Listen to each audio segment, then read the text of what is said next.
welcome back to Men's Couch. Today we're going to have a special mini episode today. It's just me and Daniel and our guest. Why don't you introduce yourself? Hi guys, my name is Angie Banos. I'm new to RMU's campus.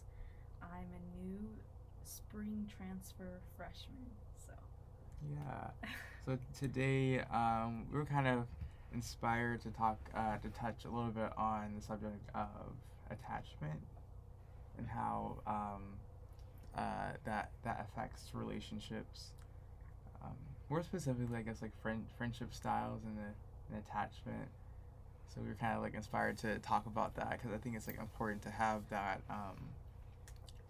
language that you can use to describe different ways of relating to friends and realize that there's not like one way to do friendship. So yeah, so from personal experiences, um, I feel like the most recent kind of friendship breakup I had was due to attachment issues. I found that mostly where you find those issues with people, typically that roots from some sort of issue in their background, family problems, personal unresolved issues, yeah, and they can often transfer that over to their relationships, and then that can cause a strain because some people really aren't used to dealing with um, other people's attachment style. yeah, Because there's people who, I guess there's both extremes. There's people that are very, very attached once they feel comfortable in a relationship. And it's kind of like a thing where you're like their little mental, emotional teddy bear that they always carry yeah, around. yeah, And then there's people that just aren't, they're, I think, people that probably don't need that much yeah. from a relationship. They're like those kinds of people that are okay with seeing you like maybe once a year. I Yeah, or don't once know. every 3 months. Yeah. Like we only need to do once every 3 months, but I'm glad you mentioned how that like affected the the friendship like breakup. Yeah. I'm glad you mentioned that because I think we don't like kind of think of that perspective when friendship breakups happen. We always like um, kind of just assume that the person is just we always like we either blame ourselves Yeah. and like blame like just the other person for um, like X, Y, and Z, but it's really like the behind the scenes is really just like attachment. The problem is like attachment and like how everyone um, goes about like their attachment styles differently. Um, so you mentioned like having like an anxious attachment and then like the avoidant attachment Yeah. that can like if those are like in like a friendship or relationship and the avoidant is like kind of like pulls back and then the anxious person wants to like chase chase after them Yeah. and and I relate to having like a lot of those like dynamics in like my friendships because I'll either be like super like into this person or they'll be like very friendly towards me and I'll feel like weird about it. And I never like understood why until like I understood attachment Yeah. and I was able to understand like no, this is like an attachment thing. It's not that the other person isn't like that. Like their friendship style is like that's what's unique to them. Doesn't make it weird. It's just we both have different styles, and how can we work with that? How do you like to make it work? I think this will often work because if you like try to talk to the person and say like, "Oh, hey, how's your day?" or "How are you doing?" that can always work because it makes a person feel comfortable with whatever they're trying to help you with. Yeah, and I feel like I don't know if I touched on communication, but I Yeah. feel like communication is like a huge must have, especially when you Yes. start out a relationship. And I feel like it's sometimes not only like beneficial to a friendship, but I feel like it can also kind of make you feel more comfortable Yeah. with whoever it is, the person that you're having a relationship different, doesn't have to be like romantic. It can be any type of relationship. Knowing, I guess, boundaries and like, hey, this is my attachment style. This is how I react to X, Y, and Z. And then the other person, yeah, I probably don't have that same attachment style, but sometimes you don't even have to have the same attachment style to be friends. You just simply have to know what it is, so you can kind of understand that person better and see them more as like a human instead of like, oh no, you're weird, you're this or you're that. And no, like you have, this is your attachment different style. Needs. Yeah, different needs and like summarize to that. Yeah. Desires and expectations for the friendship. I'm so glad we need you more on the podcast. Oh yeah. We need you more. I'd like to be on here more. So yeah, communication is a huge thing with friendships. Because I'd like to hear your guys' opinion on this, but I feel like it could be debatable, but I feel like friendships are so much more complicated than even romantic relationships. I think so. I think so too, because there's less, because people think there should be like less of an involvement. Sorry, I don't know if I said that right. Involvement of communication. They think communication should only be like in romantic situations, but like no, we're two humans. Like we interact, and we have different needs. Yeah. So I can't like just read your mind. You're gonna have to like, you know. So another thing is that communication can be very uncomfortable, and I think that's why we can like kind of like retract from that, because we're like afraid of like how the other person will respond. We're afraid of like the person was not gonna listen to my needs, and not gonna understand. But attachment theory and attachment styles really helps us understand ourselves and also understand other people, so that we understand that this friend might have different needs than another friend. We can't like kind of just for me, I think like in my like recent past, I think I have a pattern of like kind of chasing after like friends, and they're very like avoidant, and I kind of like take it personally, but really it's like their attachment thing. And like I think I've like over time I've like learned to like not take it personally by like understanding attachment and how that works. But communication, like I've learned like to communicate like this is how like this is how I am. I usually because I said yesterday that I'm very like affectionate. So I think like just even like things like that, communicating that's like how you are, so that people are like not taken like off guard, like whoa, what's going on here? Like that's just like understanding yourself, but also like communicating like yourself to other people. Yeah. I think it's like there's two sides of it. Yeah. And going off of like what Micah said, there's two sides of like communication and attachment. Mm-hmm. Communication meaning like you want to like speak to that other person and like try and have a conversation with them, but yeah, in an attachment it's like you're way too close to them, or like it's like too much for the other person to handle. Those are like two separate things, because in communication and attachment they're two different things, because hold on one second.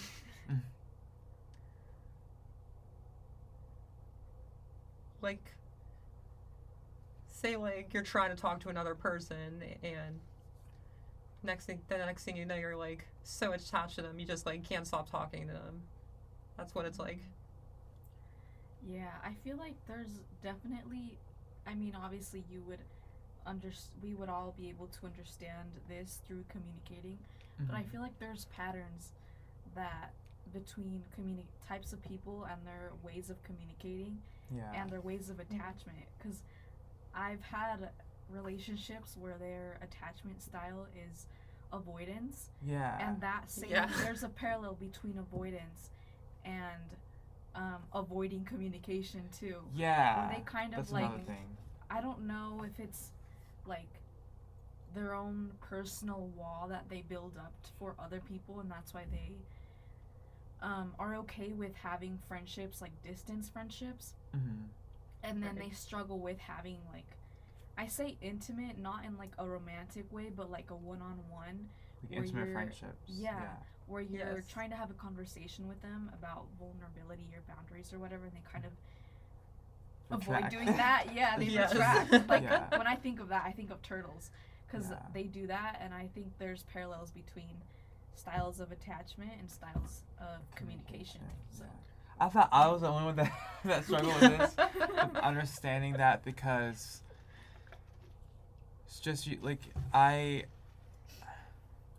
it's so hard to sometimes when you like when you have those situations where you feel rejected by the other person because like how they're communicating doesn't like align with how you communicate, and it can be like very difficult.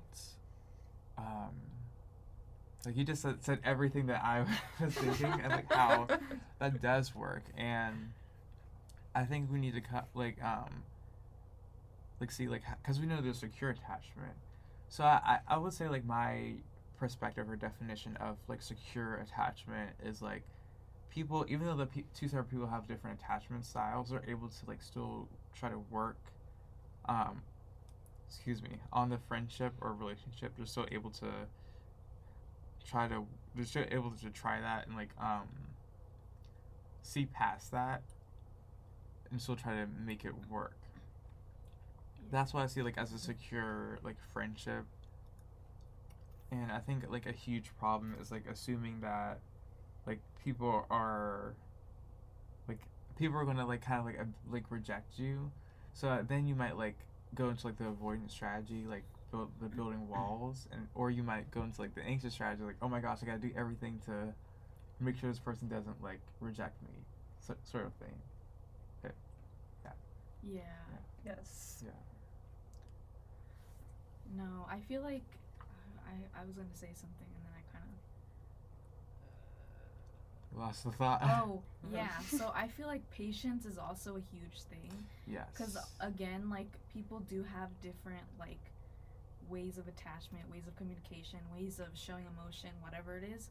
And often, like, going back to what I initially said, that can often be influenced by, like, their background, their family history, their culture, whatever it is. Yeah, the culture. And I feel like patience is also a huge thing because you never know. Maybe someone avoids confrontation, avoids attachment, avoids emotional connections because maybe they've been brought up in a home where I don't know, love or emotional attachments were really prevalent. So they kind of grew up in a mindset where it's like, okay, no, something bad happens to you, you don't cry about it, you just move on, and I feel like I've seen that happen with a lot of people that I've come to know where they were raised in homes where emotions were like invalid for them to have, and it's kind of like move on, and like you have to move forward, and yeah, it's important to move forward in life, but it's also important to address whatever it is, because can you really move forward if you have never like addressed like you need to the like emotions address or that the issues to understand yourself better and how you relate to people in the present day. You kind of have to like do like a little kind of like it can be uncomfortable. You have to like go through what were like the beliefs and what was like kind of modeled to me about like attachment. Was like avoidance normal? Then I'm gonna see it like as normal like now, because like if avoidance like avoiding like emotional intimacy is normal, then I'm gonna like see it as just I'm gonna see like the opposite as weird. I'm gonna like reject it. Yeah. Or people do like see something like as weird, they often don't like turn to that because maybe like creep them out, or maybe they turn away from conflict. I think another issue that people need to address is definitely lack of respect for other people. Like, there are times where like people can just be really rude to other people without like even noticing. Like, say for example, like me working at a fast food restaurant, I've always taught how to be like patient toward other people, and like patience is I like how you said patience. Yeah, go ahead. Yeah, so just as Angie was saying, like, patience is a big issue because, like, my work, for example, like, there are people, like, waiting in line to get their food, and whenever they're, like, taking too long to make it, you see like other people starting to get impatient, and like that's how other people get that signal inside their head, because that's when they know like they're gonna get their things. But next thing you know, in like a blink of an eye, they actually get their stuff. So it just takes some time to actually like get patience from like other people. Yeah, and that's so true. I think Yeah. patience can, when you're patient, you're more level-minded, Yeah. and it Yes. can, if you're just like, no, like you're not working towards like my standards or this and that, and you're so Yes. impatient, you Absolutely. maybe you Yeah. don't see why. Maybe they're going through something. Maybe Yeah. I don't know, they're dealing with something, and I just think patience helps you kind of level down to a logical, reasonable mindset, Yeah. and can Yes. help you see, or at least try to understand the other person's point of view, and if you don't understand, at least know why they're acting that way. That is what I'm trying to work on. That's like what I've been like trying to work on recently is like patience in especially when it comes to conflict or just trying to understand like how another friend is. I'm trying to like be patient with them because like before like my default is just to like just go get angry, just say, oh my gosh, what's wrong with this person, because that's kind of like my default. But I'm realizing that patience is actually much more beneficial. Are you about to leave? In a few minutes I am. Okay. Patience is much more beneficial, and it like that actually can lead to actual connection, because when we're just like in our default states of like anger, I'm not saying that anger is like bad, but if we like kind of like Let it take control. let it take Yeah. control, then we'll just like set up walls and we won't even like communicate because we believe that this person like is out to like abandon us or reject us. Right. If that's like our like Yes. belief, then we're just gonna like say no, screw this person.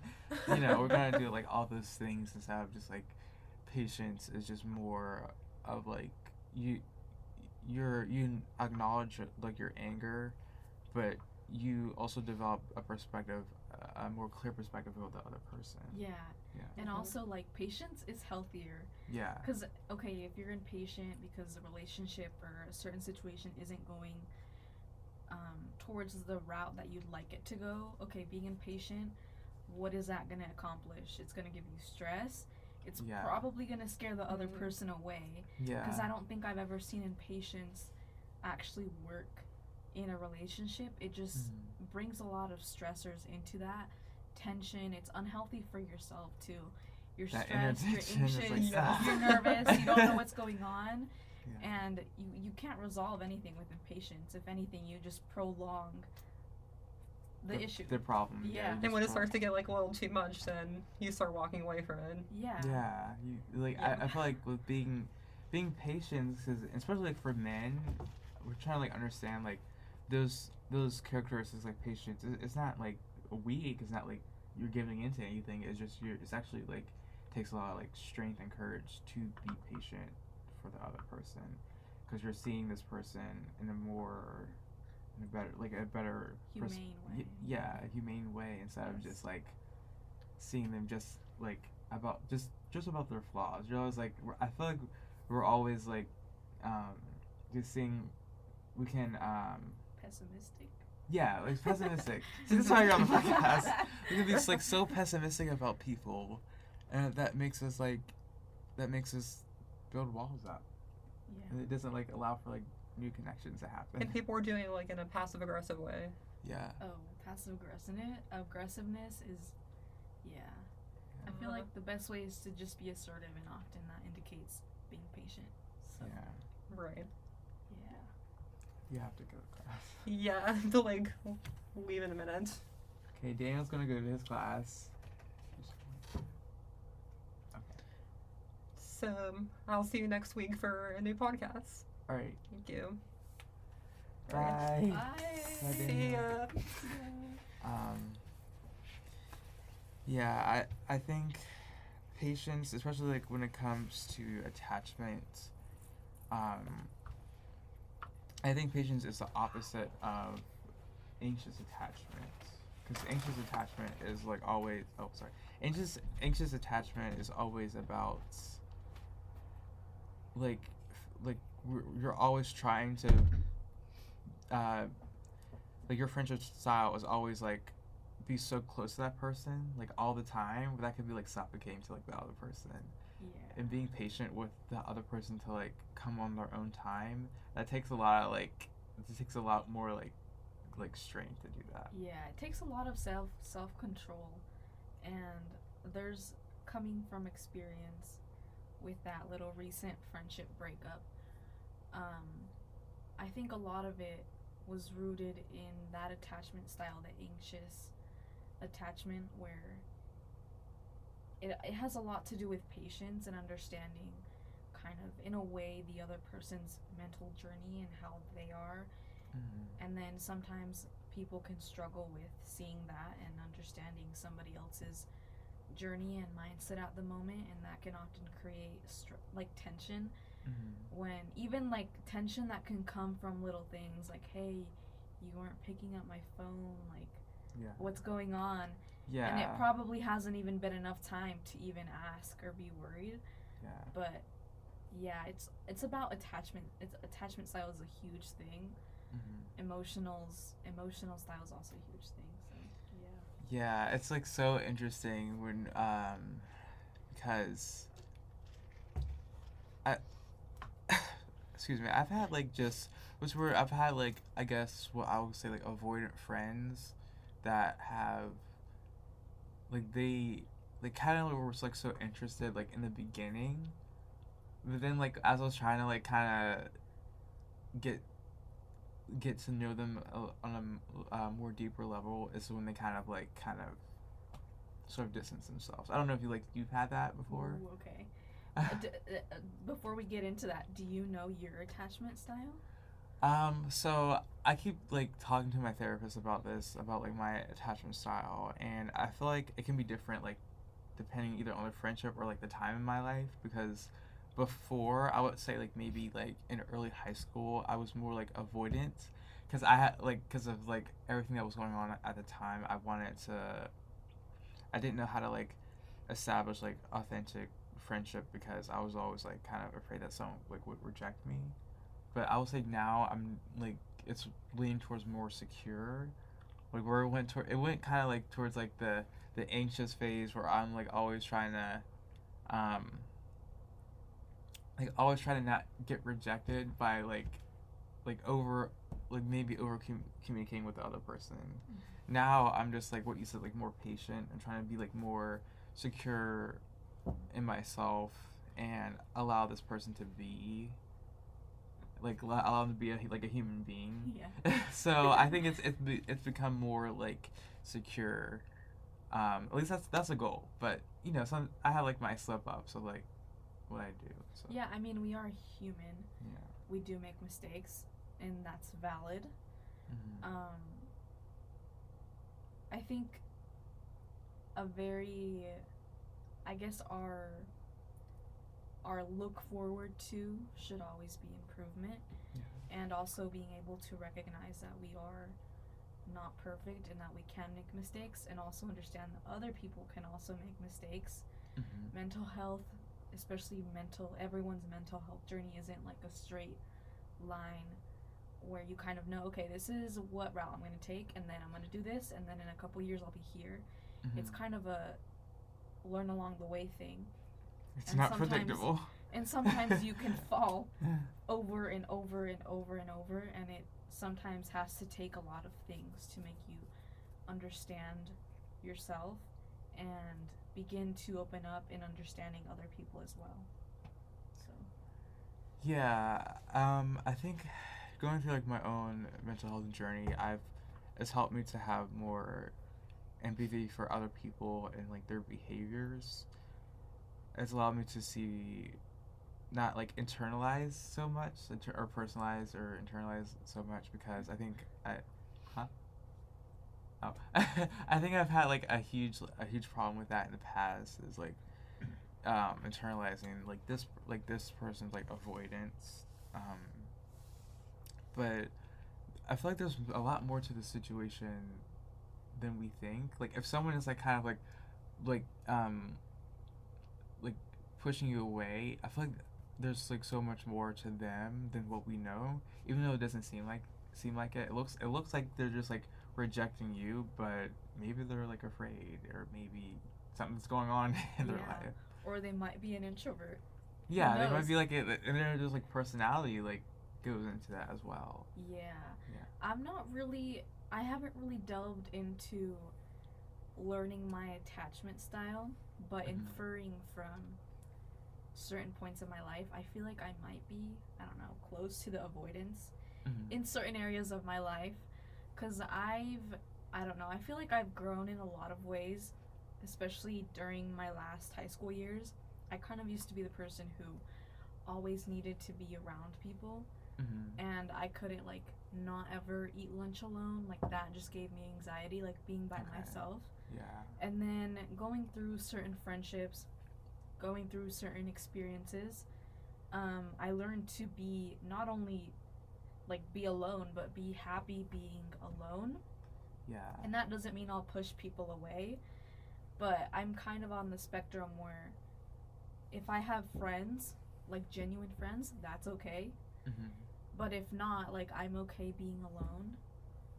I would say that 'Cause like that's secure. yeah, Like that's secure. I'm not sure what that is, cuz I also like I don't know. Like I don't actively like look for friends, but if they Yeah. come along the way, like, Yeah. and there's good emotional connections established, Yeah. they'll be my friends. Yeah. And there's obviously more to it, but I think emotional connection is a huge thing, Mhm. because going along with how in past years I've been like, I need to have friends or I need to always be with people. A Mhm. lot of those friendships, looking back to them, were very superficial, and I'm like, those were not my friends.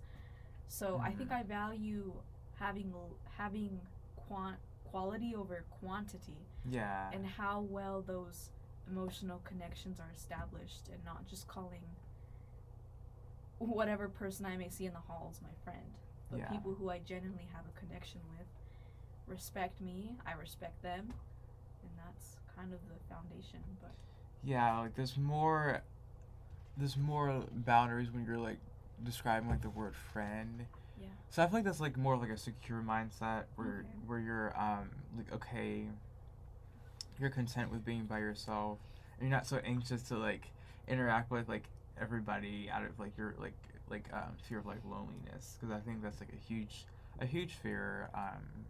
It's like just being afraid of being alone, and I think um allowing attachments to happen in a more like organic way versus like trying to like to force it, or trying to, like you said, like back in like high school, it was like more, you said, more superficial, Yeah. because um I feel like because you don't want to be seen as that person that's just like by themselves. So I think that's like a major factor, but but that's still attachment, because um that like that's how you viewed that attaching in this way was normal at the time. Yeah. But now I feel like it's like more secure, because you're secure in yourself, and you're not like afraid of rejection, but you're also not afraid of like being alone. Yeah. So that's like, you want to have like that balance. Yeah, it's a balance. I feel like Yeah. it's good to have a balance. Being overly either of those is not good, and finding a balance is always important. That being said, it's usually not easy. Yeah, in my case, having to go through experiences, it wasn't just like oh, tomorrow I'll be happy with this. It's no, that took a couple of years to work Yeah. itself out, and it's something that I continually work on, trying to find that balance. So. Yeah, it's definitely difficult, because I think like my sort of like my recent past experience, it's kind of like, well, you're learning to let this person go if they're like sort of showing you that their like avoidance is kind of like getting in the way. That's where they're like kind of just like have that wall up, and like you have like that desire to like get to know that person, but like obviously they're not comfortable with it, and it's more of like, I'm gonna be okay if this person is that way. It's learning. It's kind of like getting to that point of like just being okay. Yeah. Like okay of letting people go. Yeah. Yeah. I think yeah, that can be sometimes a huge struggle, especially if it's been a long-term relationship in whatever in whatever context, it being a friendship, romantic, even family. It can be hard to sometimes recognize when it's time to let go of that person. Yeah. And letting go doesn't have to be like screw you, like you're gone. Like no, letting go can be like a peaceful thing for both parties. Yeah. And sometimes when they've been a huge part of your life, it's kind of like it feels weird. It's kind of like not like maybe life changing. Yeah. With certain people, but definitely changing in some ways, to have to let that person go because you understand that the relationship couldn't work itself out. Obviously, after we visited parameters of, hey, let's try to make this work, but I feel like when you have to let someone go, it's because you can't keep forcing a relationship. Yeah. That can't happen for different reasons or isn't healthy. Yeah, and it's not a failure if the like friendship or if it just doesn't work out. It doesn't mean like you failed or this other person failed. It just means like it just doesn't work out. And I feel like if we well, at least in my experience, I'll try to keep making something work, even though like clearly it's not working. I've done that just out of my own, I guess, fear of failure. Like I'm afraid of like failing, like or failing and feeling like I didn't do enough for the friendship, so I'll like keep doing it. But I've learned to just step back and allow it to just let go, allow yourself to let it go, because it just you don't have to. It doesn't mean like you're weak if you do let it go. It means that it just doesn't work. Yeah. So, and again, like it's better to let something go while you still can, before it turns into something worse.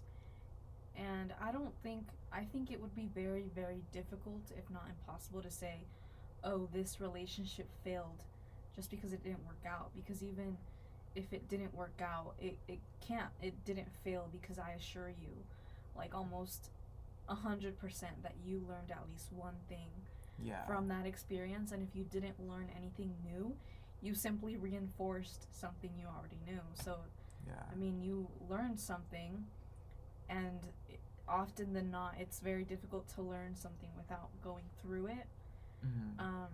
So yeah, it makes experiences, and it helps you be smarter, and if not smarter, maybe more patient in something that comes along the way in your future. Yeah, it helps to be. It could be like friendship breakups and just dealing with attachment can be very painful. Yeah, it can be very painful, and I think we kind of like don't take that into account. Like it is painful, but it's also a learning process where you get to take this opportunity to grow as a person and to change how you go about friendships in the future, because we can get like stuck in that like process of like kind of like pity, where you pity yourself as like, oh, it's just all my fault, or you can take like the breakup and see it as, well, maybe it's not my fault, but maybe I can learn something from this, learn like what didn't work, and use that in like a future friendship to try again. Yeah, and it also helps you like evolve, because people evolve all the time. Like we're human beings. We're not the same as we were years ago, and we probably years from now won't be the same as we are right now. And I feel like like revisiting, or maybe not like being in those relationships again, but every now and then kind of reflecting on past um, like situations can help you see how far you've come. Because Yeah. again, a relationship is kind of like a two-way street, and Mhm. typically when relationships don't end well, both parties have in some way made mistakes. Maybe not the same, Yeah. not to the same level as somebody else. Don't come for me, because I feel like there is sometimes relationships where there is like an aggressor, or like a person who might be like more in the wrong, but I feel like like it's never. we're not talking about those types of, because we're more like Yeah. the toxic, like Yeah, those type I mean like relationships that like just don't work. Yeah. There's mistakes that are made from both sides, and it's important to, in some point after, understand the mistakes that were made from our own side and from their side, and see how we can prevent that from happening, Mhm. and growing. And don't be so hard on yourself. Like I said, we do evolve. Yeah. You can change. We can all become better. We can all improve. And who knows? Maybe if that relationship hadn't happened, whether it ended badly, maybe we wouldn't understand certain aspects of ourselves that we can improve or work on. So I think criticizing myself is like a huge problem, because I'm, you can criticize, you can, I don't know the word, you can like sort of blow your flaws like out of proportion, yeah, but sometimes, like, it might be true, like maybe you were too much of this, or you did that, like maybe those things are true, but doesn't mean like doesn't make you like a bad person because like you Yeah. made those mistakes. And it's really about like a more like a compassion understanding, like, I did this, I screwed this up, I did this, but doesn't mean doesn't say anything about me. And I always like to say, like, I was working with what I had at the time, like in the past. It's like that's what I knew at the time. Like, if if like my future self could go back, I would have like more skills to work that out. Yeah, and I feel like understanding and making mistakes, not only in relationships but in life in general, can humble us down a little bit. Because I know, especially when I was younger, or when people are younger, I feel like we tend to criticize things more, partly because we may not understand, Mm-hmm. and secondly, because of that same lack of understanding comes from not having those experiences. So once you live through certain things and have certain experiences, not only are you greatly humbled, but you are also more understanding of, oh, maybe this is why this person did this, or, and not like you're justifying everything. I mean in like a healthy way of maybe why a person felt the way they did once you actually go through that. Yeah, you see like the whole scope of it. Yeah. Yeah. Yeah. So I think, I don't like to call them failed relationships, but relationships that didn't work out can make you very open minded and understanding of other people's struggles with similar situations. Yeah. So, That's definitely um what I want to do on this podcast, and just like in life in general. I want to like just have more of an open mind to understand that I feel like life, or just like friendships, aren't how we like always like plan in our head, because we're always I'm I used to be like super black and white, like this person's like toxic, this is like I used to be that, but now I'm just like, okay, this let's not like put like throw any labels on this person, but maybe yeah. like I like to use like the scope analogy, like kind of Yeah. like see them as like a complex person, just like you. Like, we're all we're all complex. Yeah. We're all complex people, and we're all trying to. I think most of us are trying to do the best with what we've kind of grew up with, Yeah. because that's kind of like what we were taught. We were taught this, but maybe once we get into adulthood, we realize that there's a better way of relating to people. Yeah. I was gonna say something. I was gonna say something. It was going back to what you just said, but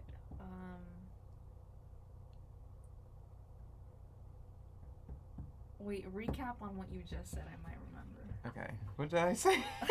Wait a second. Okay, so I think I was saying that it's important to understand, like if you have like maybe like a friend breakup or just a problem, to understand like the scope of the problem, the scope of the person. Oh, okay. Is it ringing a bell? Yeah. Okay. Yeah. So I was recalling where you were saying that there are complex people, and let's not be so quick to label somebody as toxic. Yeah. I'm sure there could be a certain number of the population who is toxic. Like overall. But I feel like we thing. shouldn't be too quick to label everything we see as they are toxic people. Yeah. They can have toxic traits. I'm sure we might have toxic traits in every single part of, like, in certain parts of ourselves. Yeah. But within itself, the person isn't toxic. They have toxic traits. But they're just like, not overall. Yeah, they're not overall, like, that doesn't labeled. like reflect their whole the whole person. Right. And I've just like kind of struggled with that cause especially when after like a fallout or after like a conflict problem, I will like just see this person as this person was this, they did all these things, but really this when you really like go through like the stages of the aftermath of a friendship thing, then you see like the whole perspective. You see that this person actually, they're not toxic. It's just that that behavior didn't reflect the whole person, but that like kind of had to do with where they were at the time. Yeah. Yeah. And sometimes that understanding is very, very difficult to come by. Mm-hmm. And sometimes you don't even understand it until after they've done that to you. You've gone through it, and then you are with another relationship where you yourself make the same mistake, and then you're hard on yourself. You may be hard on yourself for a while, and then you reflect on your life and your friendships, and you realize, hey, what I did to this person is the same thing somebody did to me. Yes. And in some way you can begin to understand, hey, maybe they weren't such a bad person. Maybe they were going through things. Maybe they have their own unresolved issues. Yeah. I myself am, like, I feel like at the end of the day we should be able to say, hey, I myself have made these mistakes. I understand you. Who knows, you might even forgive them.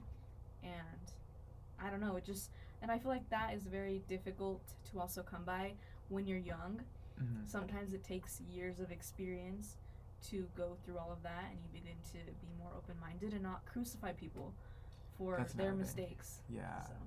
I think that's another thing that is that goes into like the mindset of like forgiveness and friendship, and I don't know if you want to discuss that like this right now. Sure. But that goes into like that mindset of forgiveness is so important in a friendship, because so like what I mean by forgiveness, I'm not talking about like, I think for people have like a wrong narrative about forgiveness, like it's just like a one-time thing. But I feel like more like forgiveness is, it's like a decision, but it's like also like a process to get to, but that involves like understanding like the other person and like what they did, and like, but not just their behavior, but the person as a whole helps you to understand, helps you to forgive that person by like understanding them as like a whole person. Yeah. Yeah. If you're comfortable with it, how's your journey with forgiveness? Is it something that it comes difficult? Yeah. Or yeah. Okay. Yeah. So my journey with forgiveness and friendship has been like like, especially like within the past 2 years, has been like a rough journey, because I've had to just go through like periods of my life where I had to deal with friends that are they just like suddenly just change and just suddenly just like stop talking, and I kind of have to like it's like up to you to because you can't like communicate that if they don't want to. So it's like up to you to decide no decide to be like a more mature person to make that decision to forgive them. This person doesn't need to apologize in order for me to like forgive them, and that's been like a journey to get to like that mindset um of like forgiving them because forgiveness involves like dealing with like the emotions like the grief emotions and like the disappointment, so it involves that. It's not just oh I just forgive you now, it's like off like forgotten like Yeah. I think people I don't know like where the term forgive and forget came from because that's like that's I don't believe that. I think you can forgive someone, but you can acknowledge the effect that it had on you and how it like, kind of changed you. Yeah. I've Yeah, it's very interesting how you brought up forgive and forget because that's what often people think is synonymous to forgiveness is okay, you can forget. Okay, now we'll shake my hand and we'll be friends again. And in some cases, you can forgive someone and you can kind of try to reconstruct certain parts of the relationship. Mm-hmm. It might not be the same. It might be very, very difficult to regain trust, regain Yeah. all that. But it is, I believe that in some cases, if there is a mutual understanding to those people, it is possible to reconstruct a relationship. And I understand that in a lot of cases it's not. Yeah. And it's not like it's a you issue, like you just can't get over it. I've heard that term so many times, like, oh, you just can't get over it. Even though you've forgiven them, you can forgive someone and still remember everything. Yeah. I feel like forgiveness is often like portrayed as like you're giving in to the person who hurt you. Mm-hmm. But I find that forgiveness is actually more so to, I don't want to call the victim because I feel like victim isn't right, but the person who to release you from what they did. Yeah, and not did. give them that power Yeah. of having that significance in you. Mm-hmm. And you're releasing yourself. Obviously, every single person has their own period of forgiveness where they can finally come to the conclusion of giving that forgiveness. Mm-hmm. But for myself, I found that it's more so of me kind of letting it go after obviously like facing the issue, Yeah. understanding, coming to terms with everything, Yeah. and then forgiving in order for that situation to not have power over me or over my life or over whatever aspect it may have had. Yeah, like So like this person's actions no longer have the effect over my present life or the decisions that I make in the present life. yeah. I feel like that's where you can come to forgiveness because I kind of forgot like what you. No, there's something that you said. I was like that kind of like really Okay. caught my attention. I but was saying how was it like what I said recent, like right now? a little About bit. forgiveness? Okay, so it was basically a rundown of how forgiveness is more so about the person who is hurt. Yeah, it's Okay. more about like releasing you from the person's actions. You're able to see them as a complex person, and you're able to acknowledge that the hurt that you've been through, and take that time and space to work on that. And I think that's when you can forgive is when you like to work on that like the time and space, and with as far as like reconciling or reconstructing the friendship, I think it often takes it takes two people. I think for me, there's been like a lot of times where like the person just still was not like interested in reconstructing the friendship, but I've learned that it can be a loss, but that doesn't mean like it's a failure. And reconciling like a friendship, it takes a lot of like patience and like it takes a lot of like Time. yeah. Yeah. Yeah.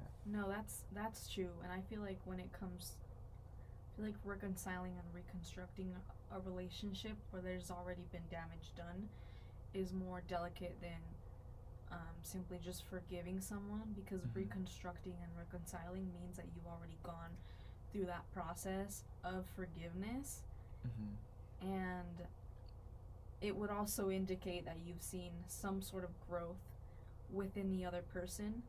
Because I don't know, but from my own personal standpoint, I feel like I could forgive someone, and then depending on what it is that was done, of course, because obviously there's limits, if I see that this person has grown or they show signs of change, I would, depending of course on what it is that was done, I'd be willing to reconcile and reconstruct a relationship. So I also feel like the other person's, I guess, maturity or journey is also very relevant to reconstruction of something. Yeah. Because if you just forgive and then everything seems fine and they do things again, Yeah. it's like, have you really grown from that experience? Or is this just becoming a pattern? I don't know if that makes sense. So it's really just about seeing. So yeah, there's a difference between forgiving someone and then like forgiving and also trying to reestablish like the friendship. Yeah. Because you want to like give the person like time, the other person time to see if like they've become like self-aware about the behavior. You want to like see if they made like an actual change to and the desire to want to be better in like in the friendship, because I think if you like try to like you said, if you try to reestablish the friendship and there's like it's clear that this person hasn't really like worked on things, then it's gonna be hard to reestablish it. So that's why it's good to be patient and mindful about who the other person is and really see where they could go, because I feel like there is potential. You can have like the potential for a better friendship, and attachment stuff and like conflict. I think we all see it like as a bad thing. Yeah. So I think that's why it's like hard to talk about it, because we always see like conflict as like this big blow up. It's like, oh my gosh. But really, it's just two people that are trying to do the best with what they, most of the time, trying to do like the best of what they have, given their circumstances, but also when they make a mistake, can you like allow the area of forgiveness, and can you allow for reconciliation if it's warranted? Because there's like some cases where it's like it's time to let it go. Like there's just some cases where you do, but if you're like if you're interested in trying to reestablish the friendship, I think like understanding conflict and attachment, it helps a lot. Do you think in some ways conflict is relevant or important in a relationship? Yeah. Okay. Yeah. Yeah, I think conflict is important. Obviously not like fighting all the time. But I think when there is conflict in a relationship, I feel like you can learn a lot. And I feel like it's kind of a thing that every relationship should have a conflict, and that sounds bad, and I'll elaborate. And I feel like by having conflict, you can learn more about the other person, and you can it's kind of like relationships. I feel like, in my opinion, every relationship has to go through a trial by fire situation in order to get to know each other, because I feel like conflict is where you really get to know the other person and how much respect they have for you, how they really feel about you. I feel like true colors always come out in conflict, and it can reveal the person's actual character, and you can see like, hey, this person is actually a good person, and they'll be willing to work through that for you in order for that relationship to remain. Conflict can make people stronger, and in some cases it can completely make people fall apart. Yeah. But I feel like that's where you truly get to know someone, is after you've had a conflict.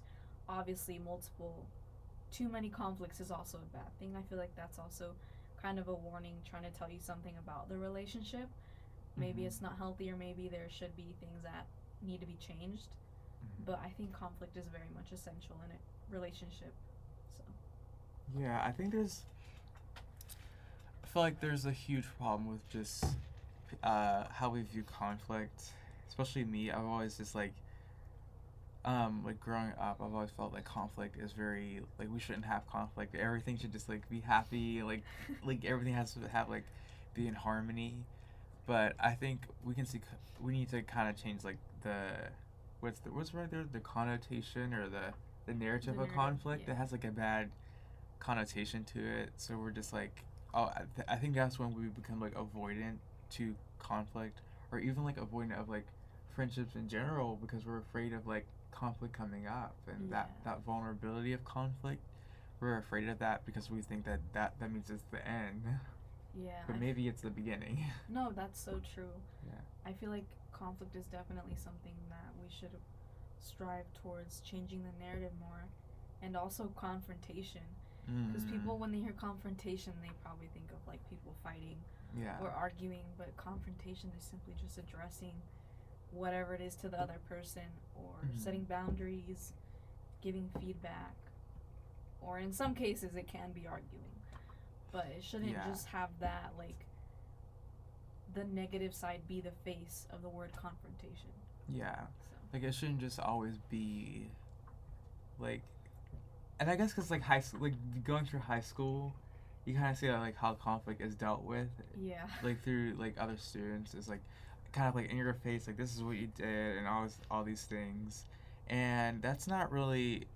That's not like really conflict. That's more of like that's not conflict. I feel like confrontation is like um, helping the other person to understand who you are, and you like you say to the person like, hey, I like you say how you feel. It's like I feel that this isn't like I I don't I'll just like go for it like an example. Like I feel like we don't like meet that much or whatever. It's like an example. Yeah. Like in a friendship thing, so we don't meet that often. I'd like in the future, um, if we could have more meetings, and it's not like tearing the other person down. Yeah. Or saying you're this, you don't care about me. All those like things that we can do. It's more of you're acknowledging like your needs and trying to communicate that. And I think that's like a hard thing, like communicating your needs, because that like kind of it's like it's like that one of those like vulnerability aspects where really kind of like for me it's like can be like very like I don't know, uncomfortable to communicate that. I don't know if it's something that specifically might be an issue. Not generalizing. I don't. That's my question. Is if that vulnerability is an issue with this generation due to many factors that have influenced it.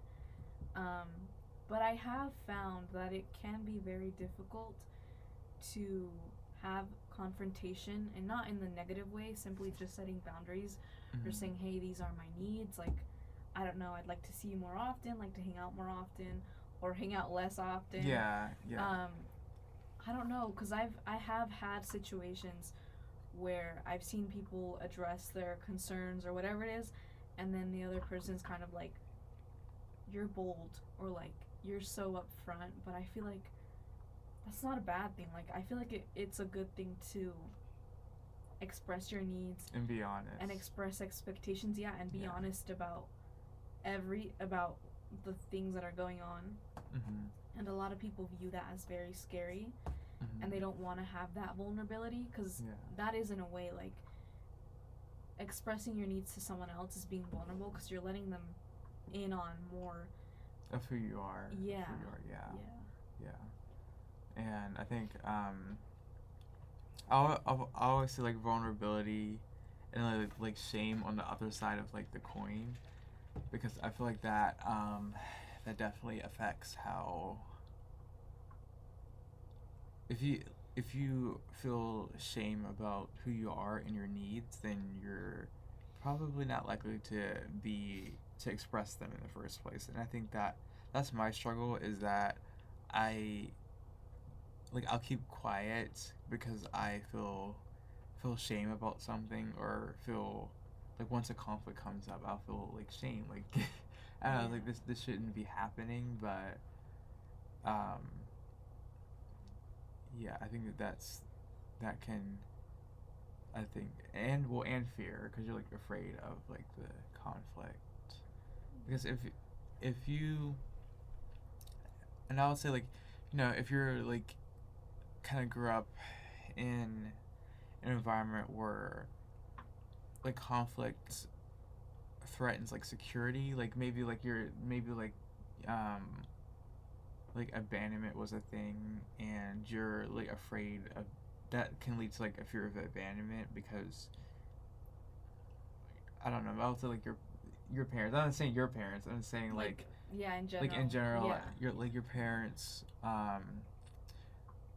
like kind of just would withdraw in like a moment of conflict. So then you withdraw because you feel like that's like normal. Yeah, because Yeah. you've grown up with that. Yeah. Yeah, I feel like that you brought up shame earlier. Yeah. And I think shame is very, very complicated. I've seen it a lot where people just feel shame about feeling whatever it is.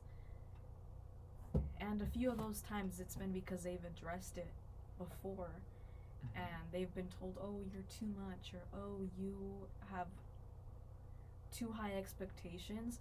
So they're kind of normalized to like not do that because they've been told you're too much, or too much, or too much.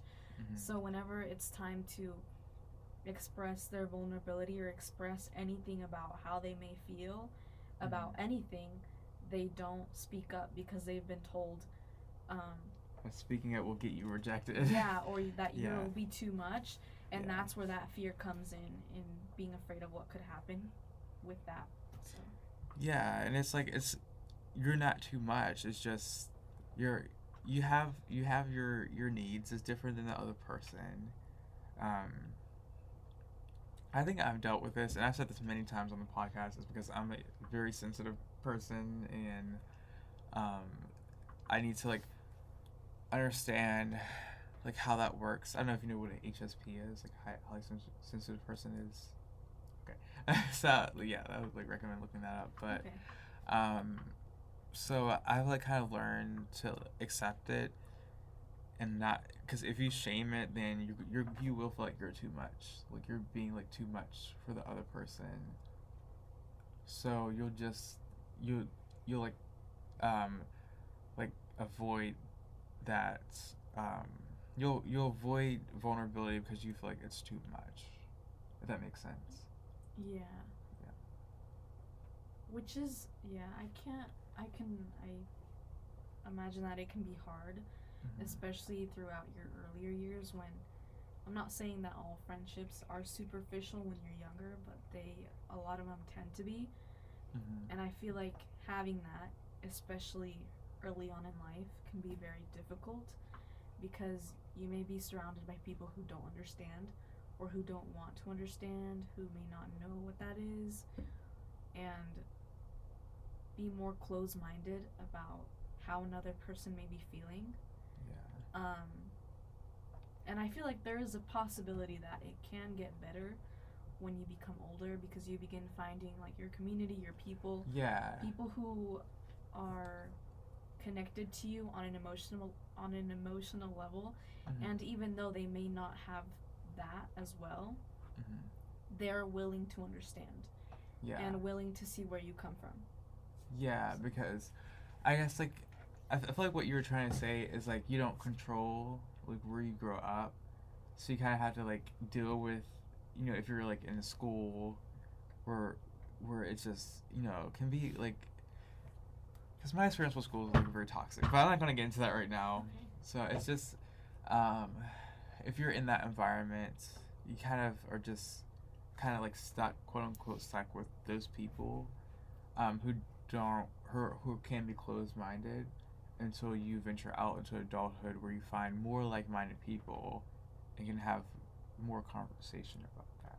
Yeah, and not to generalize that everyone who is young is closed-minded, because that is Yeah. absolutely not true. But also due to kind of the peer pressure that there is in schools, they may see where you're coming from, but they might be too afraid to admit it out loud due to Mhm. different reasons. I don't know, maybe be looked down upon, who knows. Yeah. And then when you're older, you kind of find yourself and you become more confident in who you are, and Mhm. you're more comfortable in being open-minded to different people. Yeah. Yeah. I definitely, especially like being a freshman on campus, has allowed me to grow as a person and allowed me to understand myself better. That I'm out of like that high school environment, because you kind of see it for what it was and just understand the past. But it's also allowed me to have better and more like fulfilling friendships, because like those social aspects of high school are gone.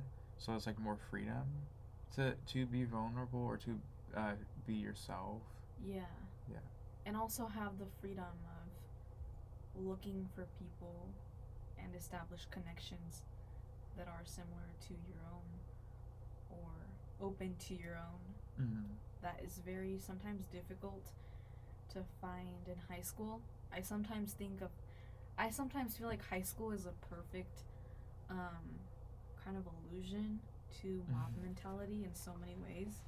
Yeah. And then once you become older, you kind of go away from that, and you're discovering who you are, and you no longer have the comfort to be in like cliques or worry about fitting in, whatever that means to Yeah. everyone.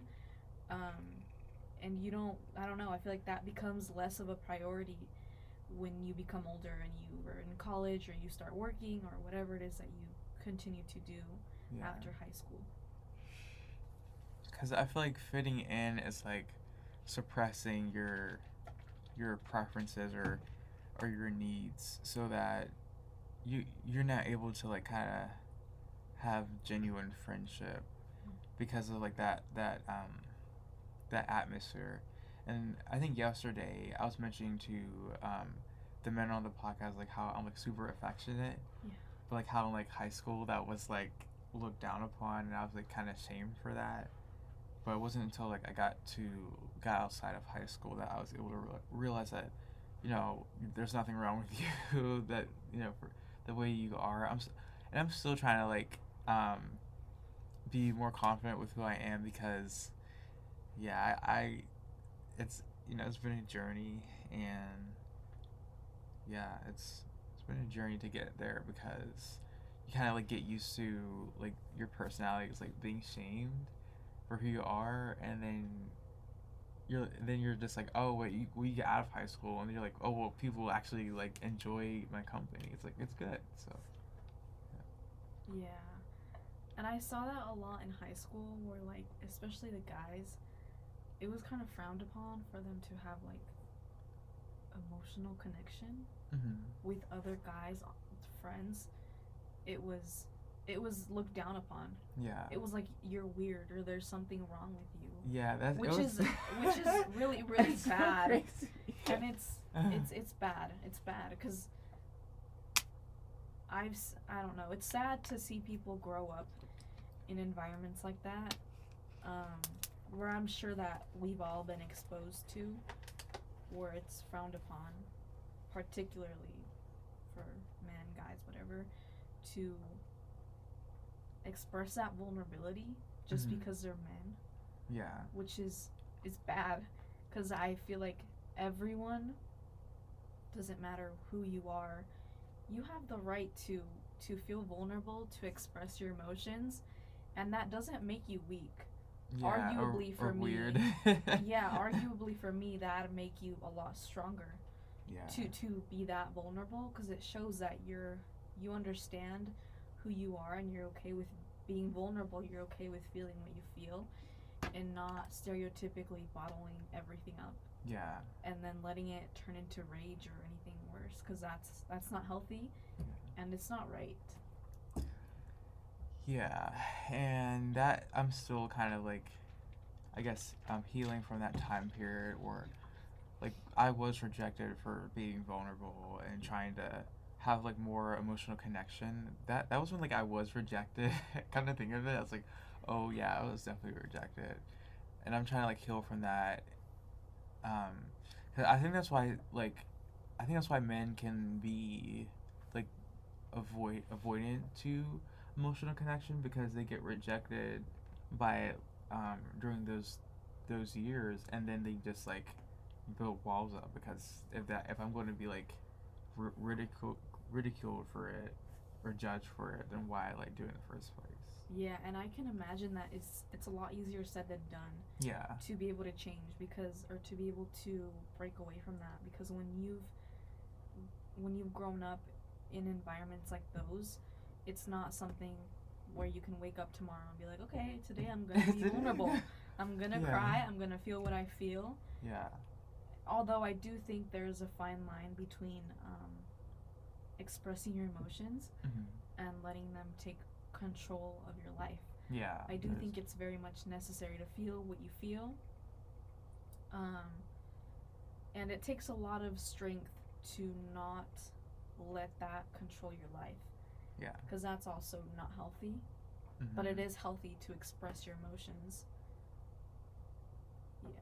I don't know if that makes sense. That makes sense because, like you don't want to like just drown in your emotions, but you also want to be comfortable actually experiencing them. Yeah.